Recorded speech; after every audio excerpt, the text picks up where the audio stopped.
hari igihe uhura n'Imana ugaca ubona yuko ibyo wari uzi kuzi kuri yo atavyo wari uzi, ugaca uvuga uti enchanté, mukamenyana.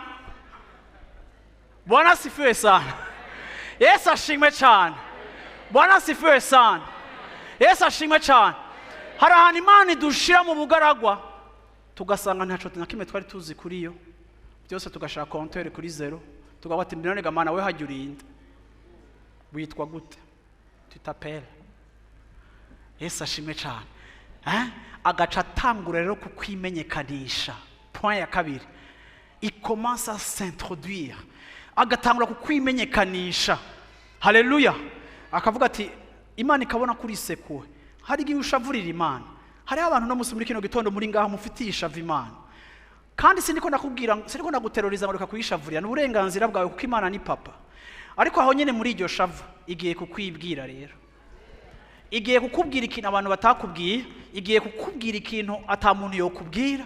Kandi niyamara kuvugana na wewe, ijambo ryawe riraza kugukiza, riraza gusubiza inkomeza amagufa yawe, riraza kugarukana inyama ku mubiri wawe, riraza gushira imitsi ku buzima bwawe, riraza kugarukana impwemu muri wewe, biraza kugarukana enthusiasme muri wewe. Yaco muwa mutinya kuvuga ibihe bibe vyanyu, ibihe bibi vyanyu, kuko mwama mushaka abantu babona sous votre bonjour.